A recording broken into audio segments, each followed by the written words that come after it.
Hi, I'm Seth Andrews. I'm host of thethinkingatheist.com. And I took a left at the Valley. I know we shouldn't have to scream that we're atheists. You know, we don't have non-astrologers and all that. But with the religious people taking over the world, I mean, we can either speak up or be pushed into a corner. I'm proud to be an atheist, a skeptic, a non-believer, an infidel, a heathen. I call it how I see it. I say it's ignorance and you just call it faith and unsubstantiated claims. That's something to be ashamed. I'm an atheist. Coming at you from the New York sewers, this is Left of the Valley. My name is Kevin and my swords are sharp. Joining me as usual is the half-shell team living in the shadows eating pizza. She'll teach you a history lesson with her bow staff, Nancy. That's me. Hi, everybody. Glad to see you. He skewers Christian ninjas with his size, Tyler. Heroes in the half-shell, turtle power. And he'll nunchuck your ass with a cowabunga, Kevin. I think Tyler's actually a peeping Tom. My binoculars out. Guys, welcome back. Are you ready to fight off the shredder of superstition? You darn tootin'. Yeah, reference to Ninja Turtles, obviously. Cowabunga. Let's have at it. Hope you guys had a good week. Welcome back. No. Today we're actually going to be talking to Michael Smith, one of the co-hosts of Poorly Summarized Podcast, a podcast I highly recommend. It's really fun. But in the meantime, let's do a bit of chit-chat. What do you guys think about the U.S. courts fighting the travel ban by President Trump? Anybody want to say something about that? Absolutely awesome. It just shows that the president can't do whatever the hell he wants, even though that's what I think Trump thought he was getting. Yeah. And he just got shut down. I mean, it's a real test. It's kind of like seeing, could somebody similar to Hitler exist in the United States? And we're just proving that, no, they can't have absolute power. Denied. I'm very happy to see that the United States is like banding together and like all organized demonstrations against Trump are getting bigger and like more powerful. Now they're talking about shutting down the country for like February 17th. It shows the beauty of the Constitution as written. The Founding Fathers devised a system of checks and balances, and whether it's Trump or Obama or you or me, it's the Constitution that guides whether or not something is legal or illegal. And people who are strong enough in the courts to be able to use the Constitution, regardless of who is president or whether they like him or dislike him, that's the beauty of the system. Yeah, and in a constitutional republic like the United States, it shows that you did not elect a king, you elected a president. Exactly. And there are some checks. Although, he seems to be moving to remove some of the obstacles in his way, like any businessman would do, I guess. But yeah, he's firing everybody who doesn't agree with him. Exactly. No, I mean, the courts, when they're well balanced, come with correct decisions. When the courts can be politically stacked the way they are, either to the right or to the left, you can get some rulings that need to be overturned at a later time, and or they have rulings that people live with that cause more harm than good. Exactly. Well, so many people were saying that Obama was just using all these executive orders to do whatever he wanted, and that's just not the case. There are checks and balances involved in the system. It's not perfect, but there is some peer review, and the fact that these judges are just shutting him down just kind of shows that it works. It's a good experiment to see how crazy you could get in the United States. It's going to be interesting to see how far it goes. Speaking of crazy, this is from The Guardian. The U.S. ambassador to Canada could be Sarah Palin. Well, she can see it from her front porch, so I guess... I'm sorry, I got to tilt to our American audience, our American friends out there. Leave your crazy queen out of my country. Well, we don't want her here. Well, Trudeau is going to have a nice little chat with Trump next week, so I'm hoping... She'll probably flirt with him too, right? Yeah. So she'll probably try to get him. Everyone wants Trump to bow I'm down hoping to him. he says no. I'm not even sure if he has any say in that. Does he have a say? Well, no. I don't think so. Well, when he comes back, maybe he'll let us know. I mean, why wouldn't he have a say, though? Well, because the embassy is actually foreign soil, right? Yeah, but Canada would still have a say. Well, they have a say whether or not there's an embassy in the country. I don't think you have a say whether or not you pick such an ambassador. Oh, I hope. I don't know. If somebody knows, I think they do. send us an email. I think they do, actually. Okay. I'll find something after the show. Well, you don't know what happens in private conversations. You think of all this stuff as being, well, one country doesn't have a say in another. But, right now, Trump has got the Japanese the prime minister. Do you think that they're not talking about Trump hotels? Oh, I'm sure Do they you are. think that they're... there's things that they discuss that we... Unless someone writes a book that's been in the room, I don't we'll want more. never know. You know this is going to get serious if you see Kevin O'Leary starting to talk with Sarah Palin. This is going to get nuts at that point. On something a bit Hey, light. if we get Sarah Palin, we can send Kevin O'Leary as an ambassador to the U.S. Yeah, right. Rick Mercer. No, I would go for that. She does accept evolution, though, which is good. That's a fact. Yeah, she also thinks those are actually witch doctors too. Well, and she said that she would be good for being the vice president because she could deal with Russia because she could see them from Alaska. I'm like, okay, those are your credentials. You live close to Russia. She can see Canada from Alaska too. Exactly. Hey, and we're only 3 weeks into the new administration. I know. This is great. This is great for us podcasters for sure, and comedians. And for Canadians, actually, with Trudeau backing out on his electoral reform thing, that's pretty big up here. That's a big thing. Yeah. That's a big thing. A lot of people are talking about that, and I think he's making a mistake. I understand some of the reasons why he's doing that, but I think he's making a mistake, and it's gonna harm him in the long term. Making a mistake with what? Electoral reform. Oh, yeah. Well, I have my own thoughts on that. Yeah. It made sense back then. It just doesn't make sense now. Yeah. So we should reform it. Well, I think Canada was supposed to do some electoral reform, and Trudeau shut it down from what I understand. Does anybody know anything about that? I didn't quite catch it all. Yeah, that's what we're just talking about. Like, he wants to, he backed out on his campaign His promise was to change the last past the post system. That was supposed to be the last election with him being elected like that, but it turns out it's not going to be. For Canada, though? Yeah, for Canada. The electoral system for Canada? Yeah. Yeah, but what is he supposed to change? To something more representational of the population. Every vote counts. Yeah. Instead of the first... What do they call it, the STV? Yeah. Something like that. Well, we vote for members of parliament, and as long as they get more than... It's like 308 seats or something like that. Yeah. So 155 seats, and you got a majority government. That's sort of the idea, is like to get rid of that, like the first person to get that amount of votes gets into the seats, and Exactly. I mean, for example, if you're a Green voter under the current system, even though about some things like 8% of the population of the country votes Green, there are no Green representation right now. Under a new system, there would be some Green representatives in the Parliament. A couple at least, right? But we don't want a completely divided house where everything's always politically locked. Exactly. It might always come out to being a minority government all the time in coalitions. I renew my objection to this pointless endeavor. Informally now and by affidavit later. Time permitting. So I can understand some of his reasons for backing out, but at the same time, you did promise to do that. So that's true. Yeah, let's just copycat Denmark and completely take out private money altogether. Because right now, totally agree with that. Now, there's like a cap of $1,500 or something like that. But Denmark just has it be publicly funded, right? Well, actually, we should try to get some of the guys from Politicoast, their political podcast, on the show, and we could totally discuss that. Oh, that would be where awesome. Are they from? Yeah. They're right here in Vancouver, I believe. Oh, are they? Sweet. Yeah, so we should really try to get a hold of you guys. On something a bit lighter, the CBC says for 2018, which would be Canada's 150th anniversary, they will release a herd of bison in Banff. The bison will be returned to Banff after being gone from there for 140 years. Are they bringing back souvenirs and stuff? I think they've already done it. I saw something on Facebook.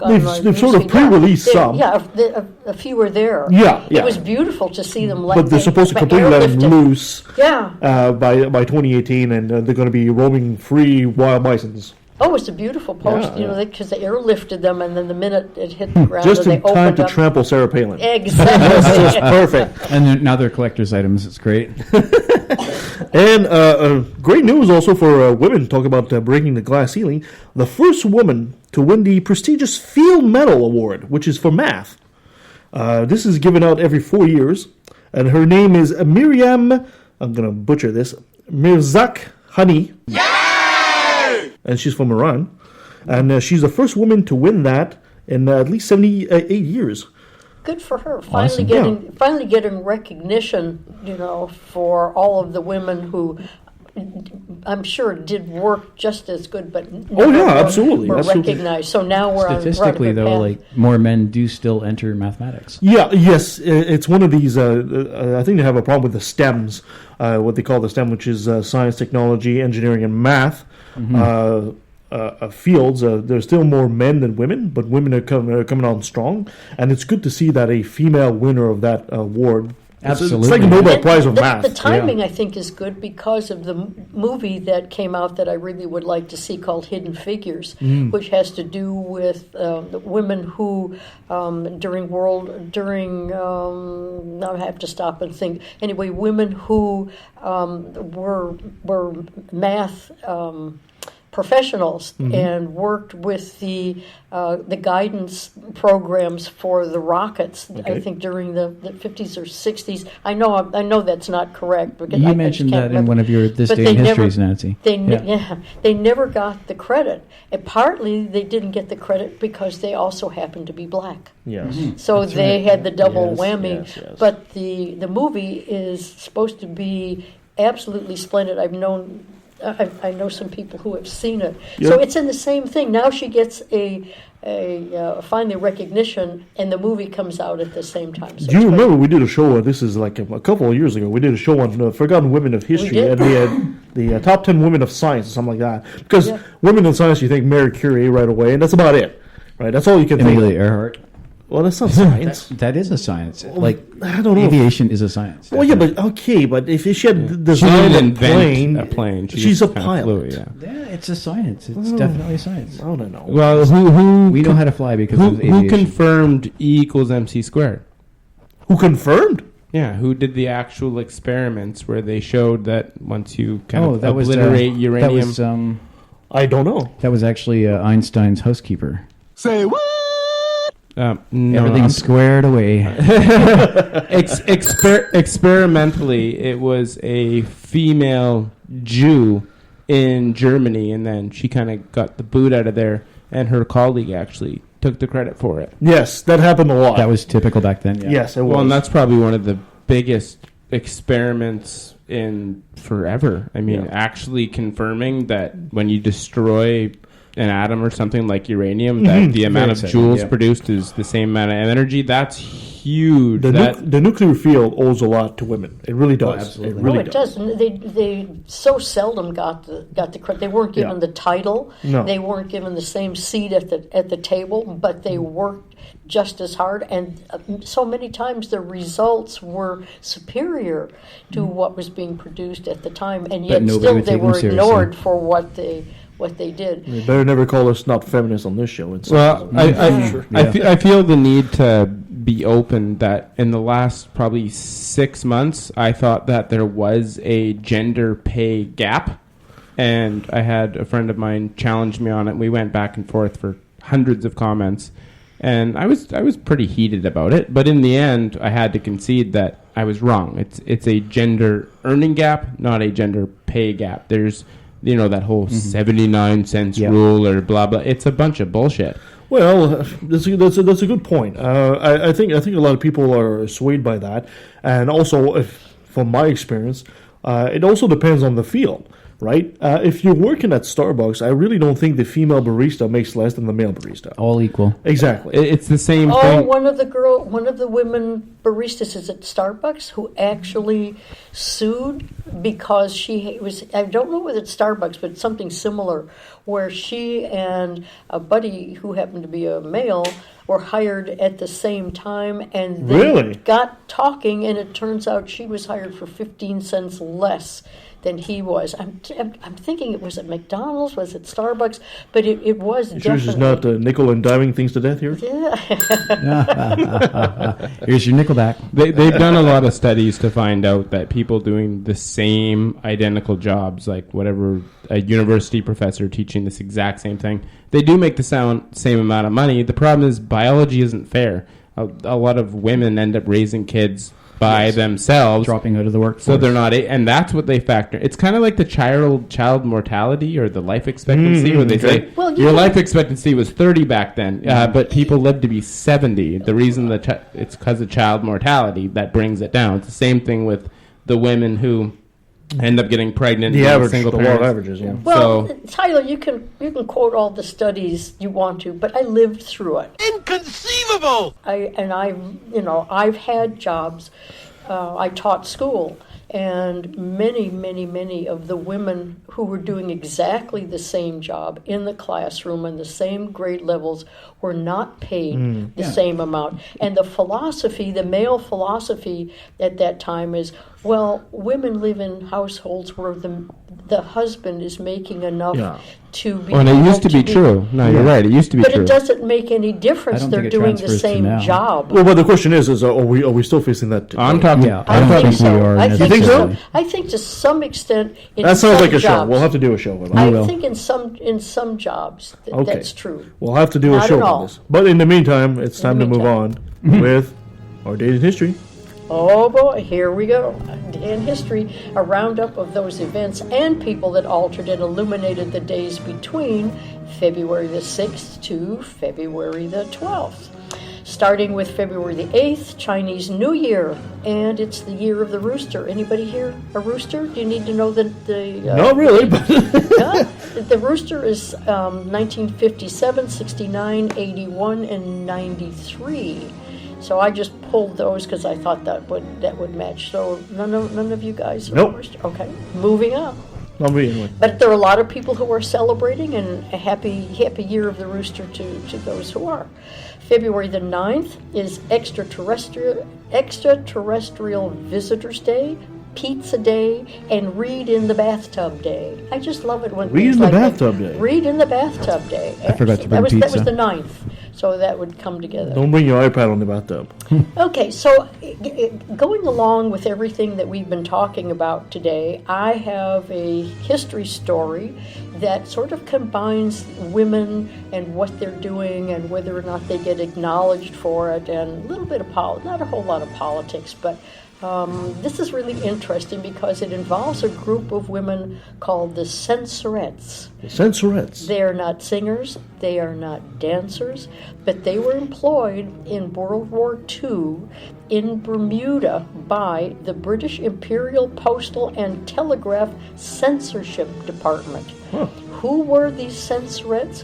They were English girls of college age that were given the opportunity to go to Bermuda to censor mail that was going between Europe and the United States. And it was their job to suss out any mail that looked suspicious that might be tied to any of the... Now, when you say mail, you're not saying M-A-L-E, No, right? no, M-A-I-L. That's not, the other would have been interesting, but it's just mail. So that was their job, to find any suspicious mail that might be tied to spying activities. And they had grueling days. But they were in Bermuda, so they got some time off. But they were the Censorettes.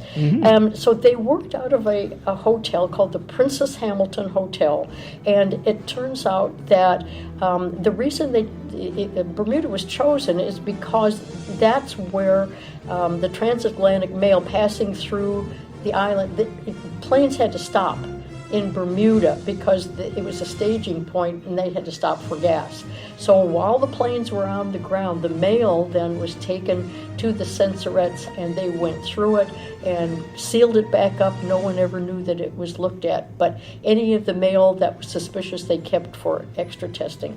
So there were 1,000 people working in Bermuda at the time checking to see if these letters contained messages in invisible ink, or if an extra period was there, if there was a hidden message was there. So there was the Censorettes were busy during the time between 1939 about 1942 or a little bit later. So all correspondence was sent to or from Europe, was examined and intercepted and photographed if necessary. And it actually led to the identification of several German spies. And there was a very celebrated case that came out of this, which is why I'm talking about it. And it played a key role in the uncovering of the largest Nazi espionage operation in America. Who knew? Because we've never heard of the censorettes. Why haven't we heard of the censorettes? There's a lot of things to play. Especially if they're checking out an extra period, and they wouldn't want to be censoring all the messages on Facebook today, I'll tell you that. That's for sure. Anyway, authorities in both the U.S. and the United Kingdom had concluded that there was a spy ring, and it was operating out of New York. But the first break came when a young lady whose name was Nadia Gardner, who was one of the censorettes, thought that there was something suspicious in one of the letters, and she thought there might be invisible ink in that letter. She sent it to the lab, and they said, no, there's nothing there, carry on. And she said, no, I know there's something. To use something that we were given as a complete gift by Mitch McConnell, nevertheless, she persisted. And I love that, because this is she persisted, and she sent it back to the lab. Still nothing. She said, no, use one of the older techniques in finding it. There's something there. And the lab said, look, this is the last time we're going to do that. And she said, I know there's something there. So they did. They tried an older test, and sure enough, there was invisible ink. And it had to do with some German spies named Reinhard Heydrich, who used the name Lothar Friedrich in one of his mails, and Friedrich Ludwig, who signed his Joe K. Well, once they discovered that these letters were from the German spies, now the FBI and the British started to look for who these spies were and to tie them in to spy rings. So when they started looking, it was very well known that the Lothar part was an alias who was used by this very high-ranking Nazi official. So the watch was set for any further letters that had this Joe K signature. So subsequent letters from Joe K were intercepted, the contents read and recorded, and the envelopes so carefully resealed that the recipients never knew that there was a sign of tampering. So now let's see what's going on outside of Bermuda. About the same time that the letters were found, a very interesting incident happened in New York City. A man carrying a brown briefcase made the attempt to cross the street against traffic in New York, hit by a taxi, thrown under the wheels of a car, and died. Ouch. He was with a companion. Did the companion stop to help him? No. The companion grabbed the briefcase, and disappeared. So the information about this Joe K ring had been given to the FBI, and they started to look a little deeper into who this guy was who died and the briefcase taken away. Initially, he had come into the United States as a Spanish courier, but the more they looked, they found his clothes had no labels. There were German documents in in his room. So they realized something was up. And when they looked further, they realized that he was a German spy that had come into the United States from Japan. The girls back in the censorette now got another letter, which was very panicky, saying that a New York car ran down a man whose name was Phil. This is getting a little complicated. I'm trying to keep it pretty clear. So the censorettes informed the FBI that Phil could be that Spanish courier. So that led to the FBI looking even a little further and ultimately identified the Joe K as a a very high-profile German agent named Ludwig, and they placed him under surveillance. And after surveillance, they arrested him and indicted him for treasonable conspiracy and espionage, and they destroyed the whole ring at that time. So the censorettes were, some of them, including the Nadia, were flown to New York to testify against the spies. So because their spying was undertaken before the U.S. entered World War II, they escaped the death penalty but were sentenced to long prison terms. So if Nadia had not persisted in saying there really is something under here, the FBI and the British would not have been able to. And of course, the odd coincidence of the guy being run over and a companion taking. So it's a really odd, strange. It is an odd story. Yeah, it's an little odd story. Huh. Now, moving on, February the 12th is Darwin Day, so happy birthday. His birthday is in 1809, and Mr. Darwin, you'd be proud to know that many of us are dedicated to ensure that evolution is still alive and well in science classes all over North America. Although it's still under attack. And we will try to defend you again, sir, from the new cabinet member in the Trump. He would be amazed if he was around today. Mr. Falwell. He totally would. Mr. Falwell is now in charge of education, so we will be doubly diligent. Oh, God. Happy birthday, Chuck. Yeah, and that, dear listeners, brings to a close another passing parade of interesting, mundane, unusual, and occasionally bizarre but persistent events and people that make up this day in history. Thank you so much, Nancy. And this is the point where we usually go to commercial and stuff like that, but we're not going to do that today. Because I would just like to say that I hate when people say that we subscribe to Darwinism, because seriously, Darwinism just doesn't exist anymore. He was wrong about so many things. I mean, he obviously got natural selection correct, but... Well, yeah, I mean, I think a lot of people say because you got natural selection, they think that we subscribe to social Darwinism, something like that. That's not the case. Well, he wasn't even the first slope argument. He wasn't even the first person to think of it. He was just the one that came up with the mechanism, right? It was a science in its infancy. He started it. So evolution goes back it. to like the Greeks more than 2,000 years ago. So, But we still celebrate you, sir. Yes, for for the things that you did do and the ways that it's led other scientists to investigate evolution. He's still my guy. Well, speaking of celebrated scientists, this is... Things that make you go, Hey, I've got a nice little story here. Our favorite astrophysicist, Neil DeGrasse Tyson. He just warns that the scientific illiteracy is a threat to the nation. He was speaking to a nearly sold-out crowd at the Greensboro Coliseum in Greensboro, North Carolina. He was addressing the current crisis in scientific literacy that plagues the U.S. Tyson told the audience that, quote, Americans overall are bad at science, while warning that consequences of science illiteracy could be devastating. Americans overall are bad at science, scared of math, poor at physics and engineering, resistant to evolution. This science illiteracy is a threat to the nation. The consequences of that is that if you breed a generation of people who do not know what science is, nor how or why it works, you have mortgaged the future financial security of your nation. Innovations in science and technology are the basis of tomorrow's economy. Very true. In his remarks, Tyson compared the U.S. to the Middle East 1,000 years ago, noted that just look back to 1,000 years ago in the Middle East, he says, where math and science flourished in Baghdad. Algebra and algorithm were invented in the Middle East, so were Arabic numerals, the numbers we still use today. But when a new cleric emerged during the 12th century, he declared math and science to be earthly pursuits, and good Muslims should be concerned about spiritual affairs. Doesn't that sound familiar? Mm-hmm. The scientists drifted away. The scientific literacy faded down from that part of the world.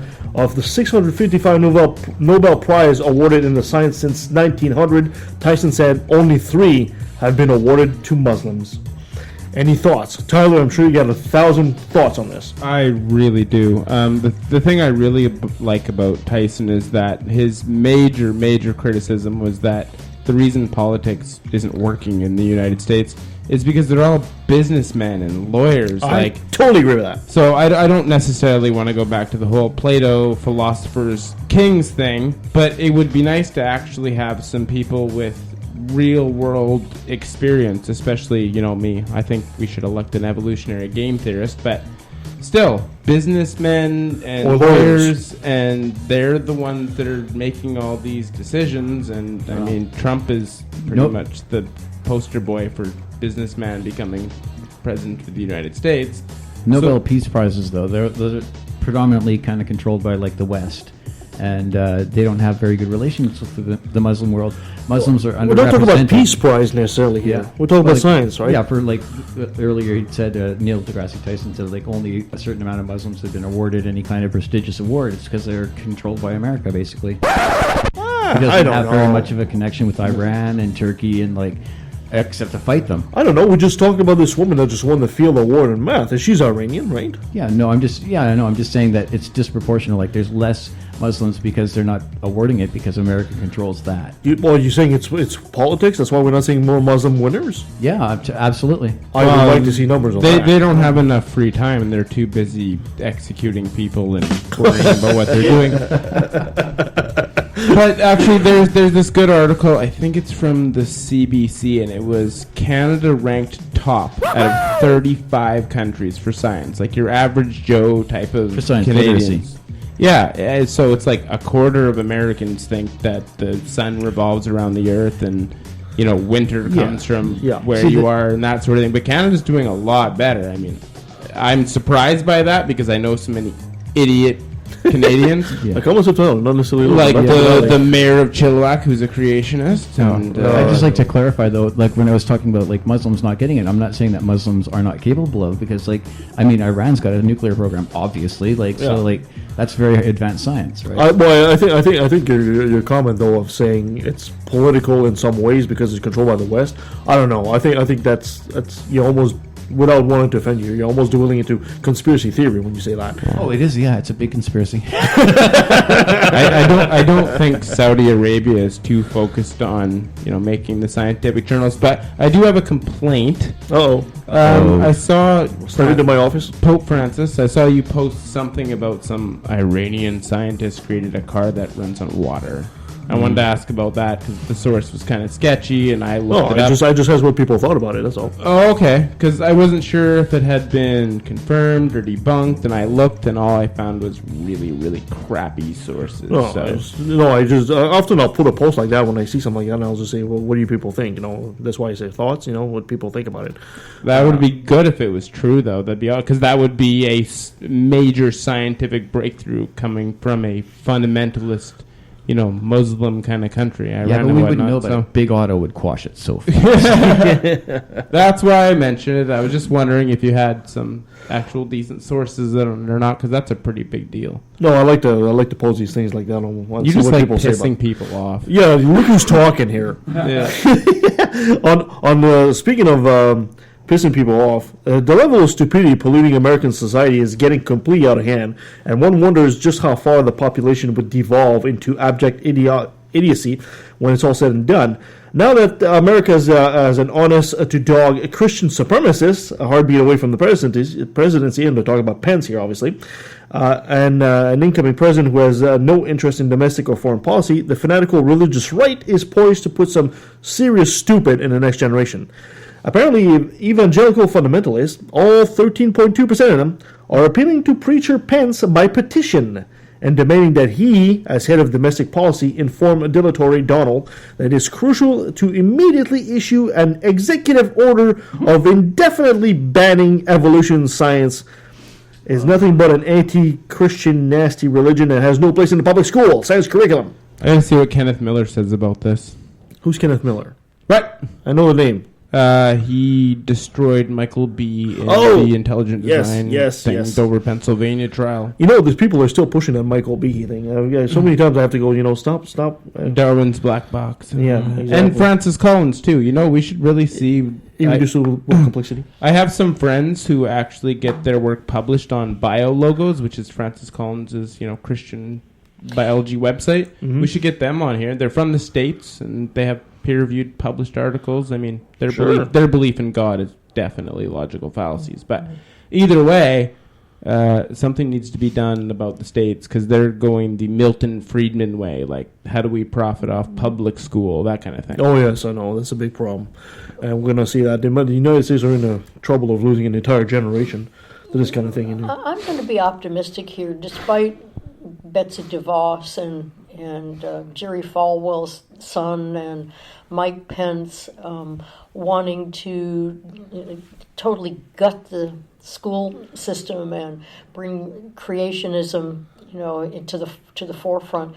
When the creationists have tried to keep their curriculum of intelligent design in the science classes, the court has beat them almost every time. Yeah. There are a lot of organizations in the States and probably internationally too that at this point are on full alert. It's not that they're going to have to come from behind the eight ball. They're going to be coming from a pretty successful record of being able to separate church and state. I agree with you, Nancy. It's one of the complaints I have towards a lot of atheists, because they use that excuse, of well, the courts will rule in our favor. Of course, but you know what? The Christian right is always on the attack.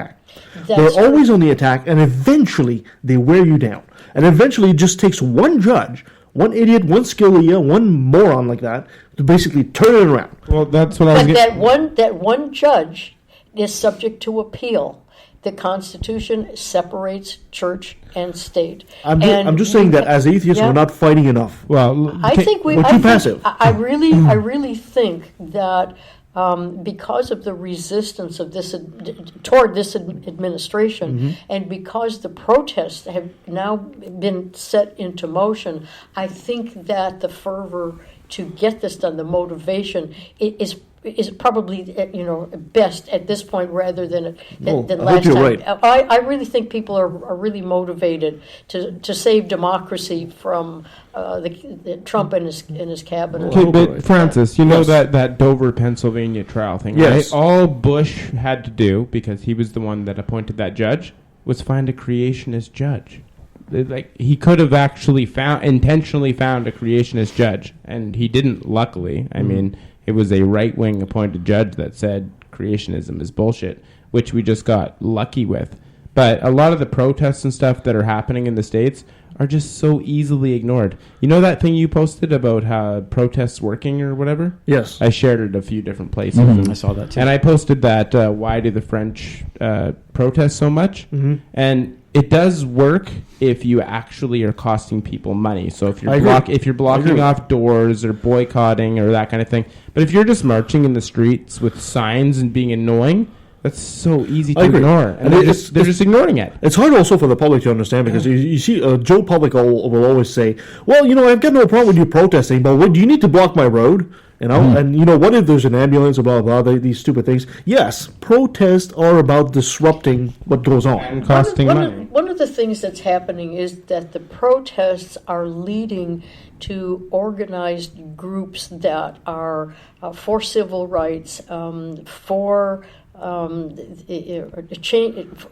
being a watchdog, for going along with the ACLU, Planned Parenthood, and from the protests, people are moving into more sophisticated groups that actually address the problems more directly by going to the town hall meetings, sending postcards, and calling. Public pressure, I think, in the end, will help. Yeah, as long as we don't fall for the government thing of putting... The protest is for people get mad and they take to the streets. Yeah. But there has to be something to change that moment into a movement. I agree. And I believe that's what their function is. Yes, it mustn't just stop. And remember Occupy Wall Street? The protest was effective until they decided to just keep it at that. Right. They should have turned into their own version of the Tea Party. Look at Standing Rock right now. The protests are doing nothing. That's what I was going to say. There's 10,000 people down at Standing Rock, and they're sending dogs and pepper spray. they need to them turn in it into water a cannons. political force. Water cannons, yeah, blasting them in the middle of winter in the freezing cold. We need to do a show on the Second Amendment because I have done some pretty The extensive. second U.S. Amendment? The Second Amendment with the gun gun rights and laws? stuff. Yeah, we need to do a show on that specifically because I've been tripping up people on the left and the right of me on it because I'm very left wing. But I've been reading a lot of the quotations from the founding fathers and stuff, and it really does sound like that's what they were worried about. It's exactly what they were worried about. That we'd have a huge amount of people who are against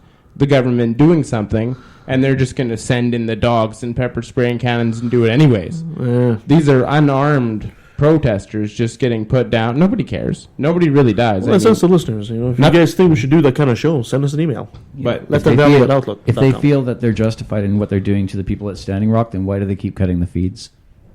Why do they keep what? Cutting the feeds. The media feeds. Yeah. Oh. If what they were doing was righteous and right, they wouldn't cut the feeds. they're going to win in the end. The pipeline, I think, will win in the end. I think so, too. They'll just Yeah. push Oh, yeah. through and do it anyways. They've already got the military in pushing it through. It's And private security and all this other stuff. But if those people were armed, might be a different story. Yeah, well, 10,000 people with AR-15s.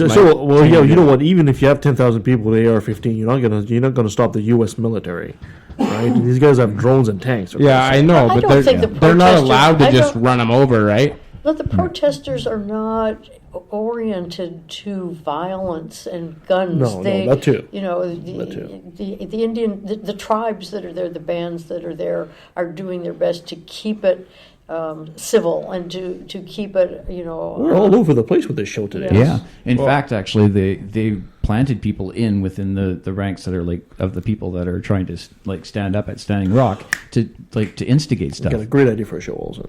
Anyway, we'll take a break for now, and we'll be right back with Michael Smith of Poorly Summarized. Stay tuned. If your skepticism is socially conscious and doesn't take itself too seriously, you might like Life, the Universe, and Everything Else. Great comfort, his big stumper was literally, which came first, the chicken or the egg? A lot of the interviews took place in front of a building that said liberal arts. I'm guessing that they're not all science majors. Life, the Universe, and Everything Else. Available on iTunes, Stitcher, Google Play, and pretty much anywhere else. I don't know, Zoom? Is that still a thing? What is secular humanism? Critical thinking. Knowledge is freedom. Freedom from ignorance and its offspring, fear. The BC Humanist Association has been active in the Vancouver area for over 25 years. We offer a friendly and welcoming place to make new friends, as well as free educational lectures. We invite you to join us any Sunday at 10 a.m. in the Oak Ridge Senior Center. Please visit our website for more details, bchumanist.ca. Do you know where Saskatchewan is? Probably not. It's in Canada. If you do, you might know a city named Regina. In Regina, there's a studio. And in that studio, there are, at least once a month, a bunch of skeptical atheist geeks and goofballs who get together to do a podcast. We are the Brainstorm Crew, and we're trying to help spread a bit of reason and critical thinking while still having fun. Never taking things too seriously, but still not accepting everything we're told. We go through different topics, exploring them in depth and often disagreeing. We try to stick to provable facts, and we never trust in myth. That's why we say we're woo-free since 2013. You can find us on iTunes, Stitcher, or Spreaker under Brainstorm, or check out our website, brainstormblog.net. I can't promise you'll always agree with us, but I can promise you'll have fun listening to us. All my friends are heathens, take it slow. Wait for them to ask you who you know. Please don't make any sudden moves. You don't know the half of the abuse. All my friends are heathens, take it slow. Wait for them to ask you who you know. Please don't make any sudden moves. All right, our next guest is Michael Smith. He is one of the co-hosts of the Poorly Summarized podcast. He's a snappy dresser and a snazzy dancer. Michael, welcome so much to the Valley. Thank you. I'm so happy you knew all those things about me. Most people don't know that snazzy dressing and dancing are my MO. But well, actually, you clearly have been paying attention to my social media presence. The secret is out now. Everybody knows from now on. Michael, your podcast is quite popular south of the 49th parallel. It might not be as well known in Canada. Would you be so kind to give us your story and how the podcast started. Sure. Well, I guess, first of all, I should say what type of podcast it is. I want to ask you a bunch of questions, and I want to have them answered immediately. We're a current event show, a comedy news show. We are skeptical. Like, we're a little different from your show in that we wouldn't fully brand ourselves as a skeptical podcast, even though we both have a skeptical bent. I have the role of the kind of the strident vocal atheist. Justin's a little less forthcoming about just his personal beliefs. Like, I love talking about myself. That's totally fine. Justin isn't as keen on it. So he's the Harvard one. He's kind of directs the show, and I'm kind of make it weird. And but anyway, so we cover, but we lampoon Trump quite a bit. We have a segment like a weekly regular segment called Trumped Up, where you have to spot the fake Trump quote out of 4 quotes. I love that. And it's a fun game. I lose most of the time. It's Justin sets it up. Then stupid shit my friends post. We have our listeners via the Poorly Summarized podcast community group on Facebook will send us, and people will tweet at us stupid memes that their racist uncle has posted on Facebook, and we pick the best one we get that week, and we make fun of it. And then we cover some funny news stories, 2 or 3 stories that interest us for whatever reason, and then we wrap it up with a segment called Eye Candy, which is something having to do with art, architecture, and design. So by profession, I do architecture, and then as a hobby, I do art, and so we have a small momentary break from the silliness, the comedy-oriented focus of the show, and talk about something a little more serious at the end. But anyway, we started. So we're on episode 68 this week, once a week show. So 68 weeks. We had toyed around just in general with the idea of a podcast, how that would be interesting to do, and then I don't know. Do you guys talk about Mormonism much on your show? It hasn't come up when the episodes I've listened to. No, we've never done something directly on Mormonism itself, but we certainly will in the future for sure. The Mormon presence is not as strong up here. Yeah, there are some Mormon like fundamentalist communes or communities. I think in BC, but they're not related. They're not directly related to the big LDS church. They're the fundamentalist offshoots. But I've been reading Under the Banner of Heaven by John Krakauer, and he's I didn't realize that there were Canadian polygamists until reading that. But anyway, talk about the bountiful community there. But so anyway, the LDS church about a year ago November, or it'll be 2 years in November. They came out with a policy change that didn't allow the children of homosexuals to be baptized. So this upset a lot of people.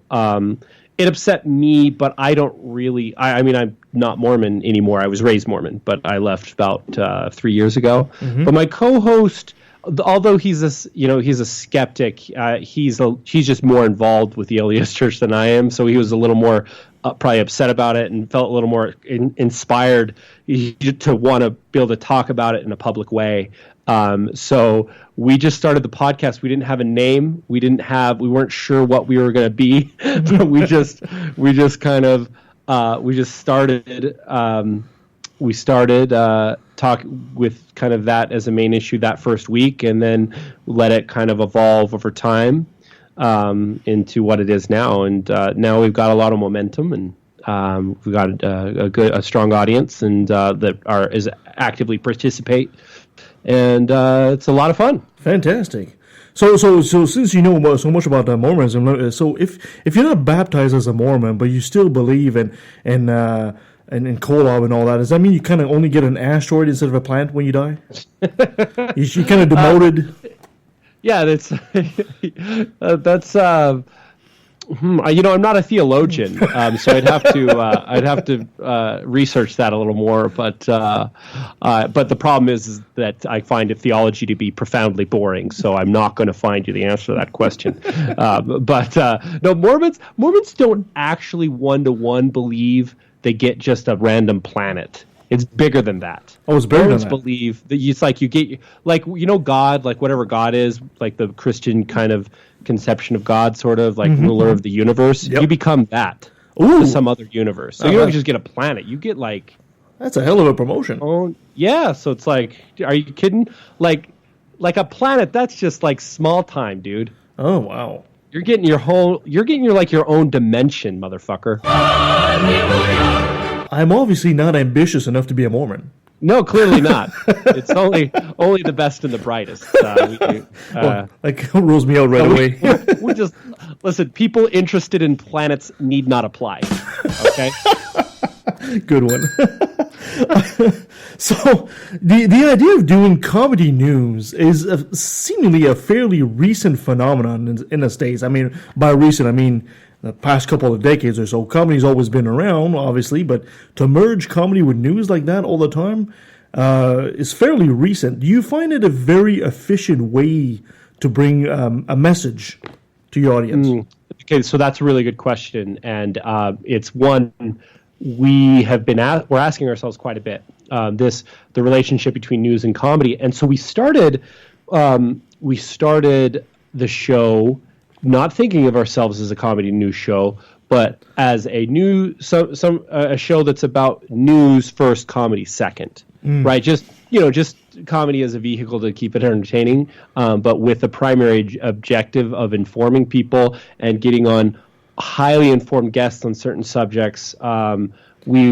One of our friends who was involved with helping us produce the show, was a policy writer for the U.S. government, and so we were trying to be pretty wonky. I think is the term, wonky.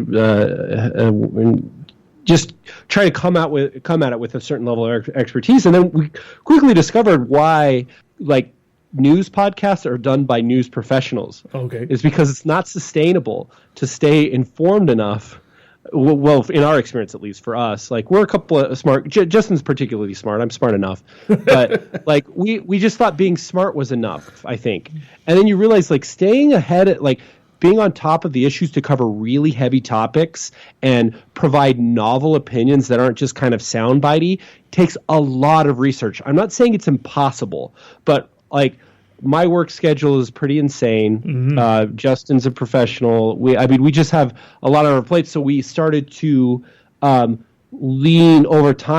to lean more towards the comedy, just because it's easier to be fun. It's a little more. It requires less research to be funny. Yes, and in some of the articles, kind of the comedy writes themselves with the topics, but we still, again, it's comedy focused, but we're still covering serious news and trumped up. We still we usually, when we're addressing the stupid shit my friends post, it's addressing a current issue that's getting a lot of media attention. So we do cover some news stuff, don't get me wrong, but really it's just comedy because being ultra informed is too hard. No. Yeah. And also, is there maybe sometimes when you get too much news, you kind of get this talking head show, and people kind of tune out after a while? Yeah, so for those to work, I think there's some good, The Weeds by Vox or Political Gabfest by Slate. These are really good, but to be that kind of show, to be really good, the people that do it are super, super smart and super informed and are journalists. That's all they do is they write for. They just write full time, and they're on they're public personalities. So it's possible, but we're just not that. We're just not them. And we're particularly interested in providing, even though it's pretty generic comedy news show, under the umbrella of that, I guess, fairly generic and common podcast type. We really want to provide something unique and a distinct product. For example, on that note, one thing I don't mention is I try to every week. I don't do it every week, but like I take the stories after we record on Saturday morning. Yes. That night, Saturday night, I go out and I interview strangers at like bars. All I remember about the last 2 months is giving a guest lecture at Villanova. Or maybe it was a street corner. And get their take, ask them weird questions. Like last week, we covered a story where a woman, this woman's licking people's eyeballs, like to heal them of eye ailments. Suddenly I see. And so we joked, and that was just more of a funny kind of light topic. But then I went around and asked strangers if they would lick my eyeball. That sounds more like something Eli Bosnick would do. Why does everybody say that? Oh, you never heard? No. So I only listen to Eli on which P.S. Eli Bosnick, maybe he and Jesse Thorne are my two favorite podcast personalities. They're hilarious. But anyway, I listen to him on God Awful Movies. Yes. That's like I don't listen to Skeptocrat. Not for no reason. I just haven't. Last summer he actually posed with Ray Comfort and actually licked Ray Comfort's eyeball. That's why everybody says that. Is that why is that who Ray? Is that his profile picture on Facebook? Oh, I don't know. I haven't seen his profile picture on Facebook, but that's most likely it. Yes. I'm not. I don't know Eli personally, but I would. But I've just now you know. Now you know. Well, listen. Do you know Eli? Well, not personally, no, but he has come on the show. You could tell Eli he can lick my eyeball anytime he wants. I will make sure to pass on the message. Yeah. No, did I answer your? Did I answer your question? Absolutely, absolutely. Okay. Now, you guys obviously, since you're doing it is a news show, like it or not, it's a comedy show, but also a news show. You guys sort of have a bit your thumb on the pulse of what's going on in the States. What do you think are the biggest stories coming up that we should really keep an eye on? Ooh, gosh. That's a good question too, isn't it? Well, right now it's just like it's hard to really have my finger on the pulse because Trump is such a distraction. Oh, yes. There's all kinds of things happening all the time, right? But like, Trump, like any given tweet that Trump says is tragic enough to discuss. Mm-hmm. Like, do yourself a favor and never scroll through his Twitter feed. Or it's absurd. But so other than the obvious that's Trump, like one thing that we have kind of been involved with quite a bit, just like a story that resonates with us quite a bit. I should also point out that like we're not libertarians. I definitely not. Justin maybe is libertarian leaning, but like his wife is director of polling at Cato Institute, which is the main libertarian think tank. And we've had Cato people on the show, and so some of those issues libertarians can. I'm more of a liberal, and libertarians and liberals overlap quite a bit. But if there's one issue that we address a lot, it's freedom of speech. So freedom of speech on college campuses, we find ourselves probably a little more on the libertarian side, where we're a little concerned about restrictions on freedom of speech that are kind of imposed via cultural norms on campuses. But that depends on if that interests people that are, I don't know how important that is, but for me, that's just overall, that's like freedom of speech is, I don't think it's under attack the way that like a weird Trump conservative would think, especially because they don't actually believe in freedom of speech the way I would. But I'm trying to think like, there's just so much going on with everything Trump and like him getting like his cabinet picks and his I know and his conflicts of interest. It's like I almost feel irresponsible telling people to pay attention to anything else. I totally get it. And you know what? I will say right now, Michael, maybe you can do me a favor. On behalf of all Canadians, I just read on the Huffington Post that apparently the ambassador to Canada might be Sarah Palin. Keep your moronic queen out of here. We don't want her. God. Can you guys do this for us? You betcha. You betcha. Oh my God. Wow. I can't imagine that happening. That's not going to happen. Well, I sure hope you're right, man. That can't happen. That would be the most troll thing to do. I guess Sarah Palin would argue that they'll be like, the argument would be like, well, Alaska's in between the intercontinental U.S. and Canada, so thus it would make sense. Just like it would, her foreign policy experience, she has foreign policy experience because she can practically see Russia from her backyard. That's right. She could probably see Canada from her backyard too. Yeah.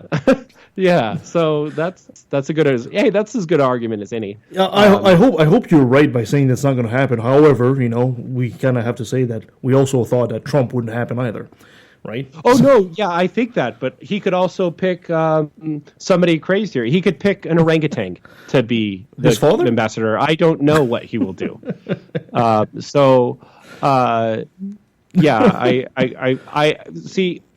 I'm particularly sensitive to not making bets anymore because I bet $750 that Trump would lose the election.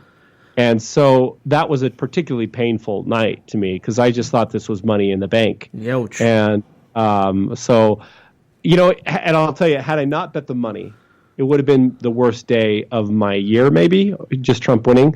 But having that much money involved, that made it like that was maybe the worst night of my life. Wow.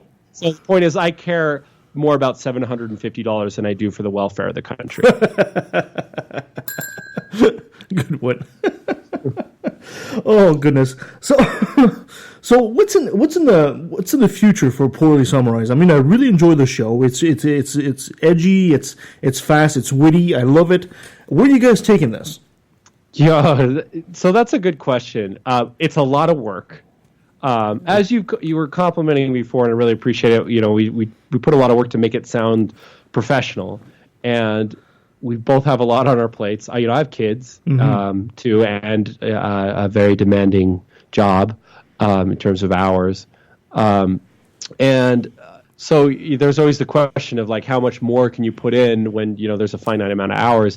But we just want to keep trimming the fat. Like finding ways to be funnier, like honing the craft of podcasting. Mm-hmm. So sound can always get a little better. Content can always get a little better. Our approach could always get a little edgier over time. But we just want to keep growing, what we've been trying to do is really develop a community around the show. That's why the podcast community on Facebook is so great.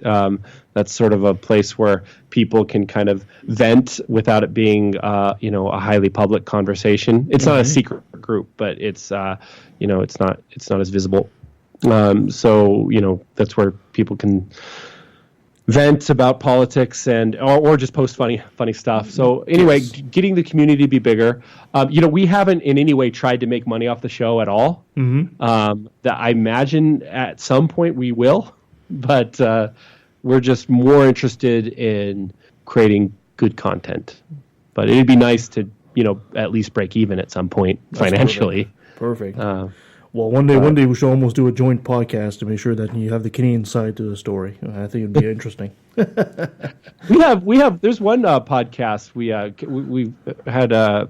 It's Share a Slice with Sean. He's Canadian. He's in Quebec. Oh, really? Yeah. He also used to have an atheist podcast. I forgot what that was called, but now Share a Slice.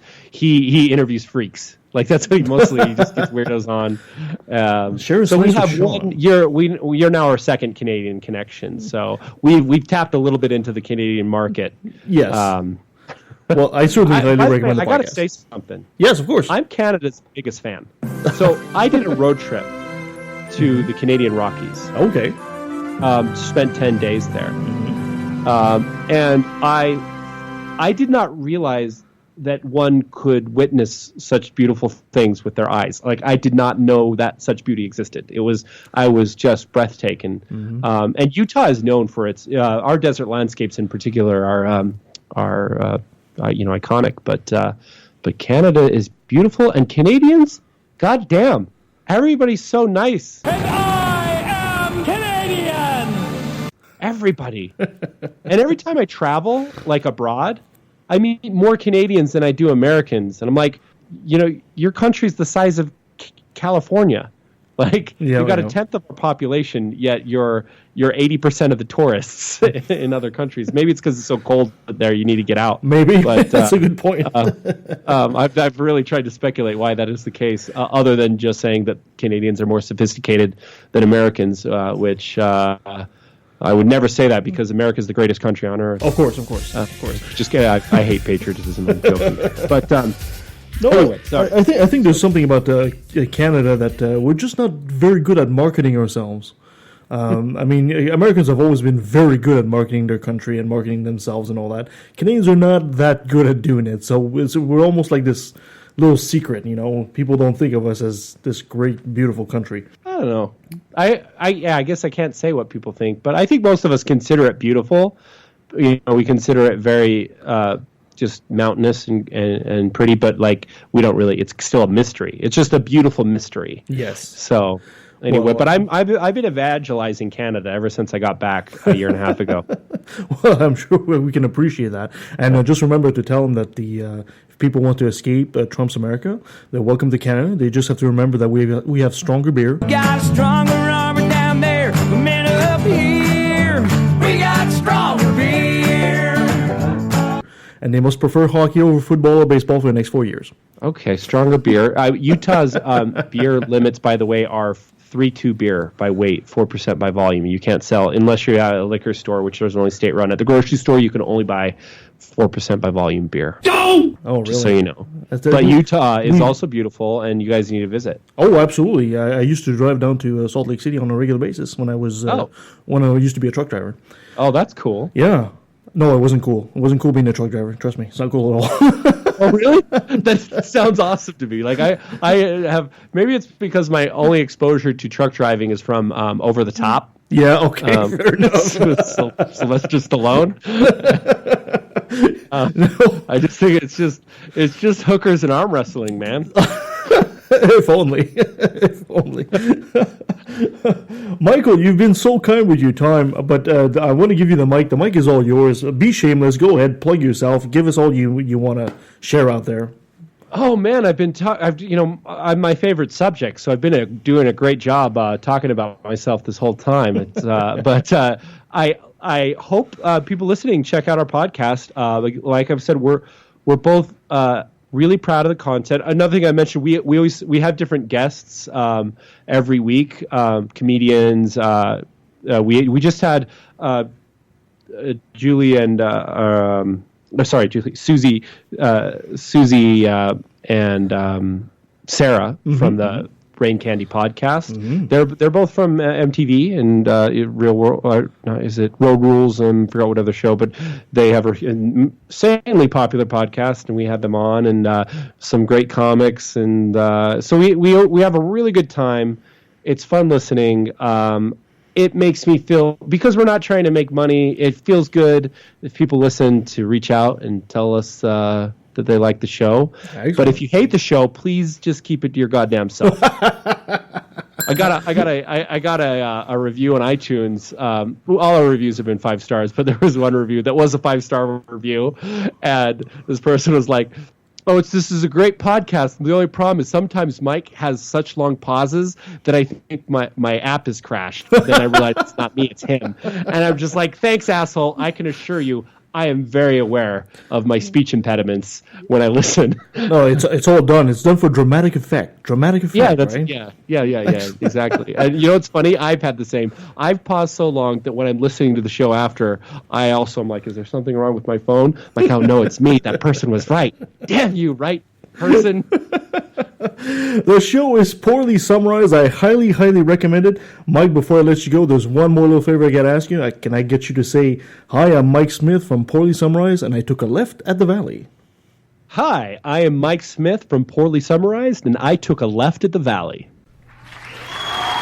And that was Michael Smith of Poorly Summarized. Interesting interview, interesting guest. He'll be back, I'm sure, and we'll have fun with him. I highly recommend you guys watch his show. Fantastic. That was an awesome interview. We sure get good guests, don't we? We do get good guests. Absolutely. I'm apparently bringing a guest in next week, I'm told. Barack Obama. Yeah, but that's what you're supposed to. I thought it was Bernie Sanders. Oh, you bring Bernie Sanders? If you can bring Bernie Sanders in the show. What's the guest next week? Well, I don't know. We're waiting for you to tell me that. Oh, I thought I already picked one. No, I got lost. So we're not even sure what we're playing next week. This is great. But coming up, we do have the Brainstorm podcast with Corey Johnson. That'll be at the beginning of March. We also have Mr. Deity, Brian Keith Dalton. That should be very interesting on the 11th. And we also have Cara Santa Maria on the 18th. And then we also have Jem Newman from... which podcast was that? Let me check here. From Life, the Universe, and Everything Else. Ooh, good deal. Another Canadian podcast. We've got a lot of podcasters lately. When's Mr. Deity? That will be March 11th. I've got a bone to pick with him. So. Well, you can battle it out on air with him. You've got a bone to pick with everybody, Tyler. Yeah. You can follow us on leftofthevalley.com. You can follow us on Facebook. Give us a 5-star review on iTunes if you appreciate this show. We certainly work hard for it. I hope you guys can appreciate that. Follow us on Twitter at LETV Podcast. Anything else you guys want to add? See you next week. Speaking of bones to pick, Nancy, I want to talk to you after the show. No, I'm just kidding. That's it. I love you guys. You're the best. We're quitting. We're not airing all this all air. I'm not in the mood to crush you again this week. Let's just make up and be friends. Until next time, guys. Surrounded by as long as there's a breath in my body, you can bet your last dollar I'll be working hard fighting this problem. Religion is a disease, it comes from culture, only true on a regional scale. Science is universal. For you to say that Horus isn't real, but Jesus is, or Zeus, Thor, Mithra, Vishnu, you don't believe in them. I think the reason is apparent. You do what you're told and believe in the God assigned by your parents. I'm proud to be an atheist, a skeptic, a non-believer, an infidel, a heathen. I call it how I see it. I say it's ignorance and you just call it faith and unsubstantiated claims. That's something to be ashamed. I'm an atheist. I'm an atheist. I'm an atheist. I'm an atheist.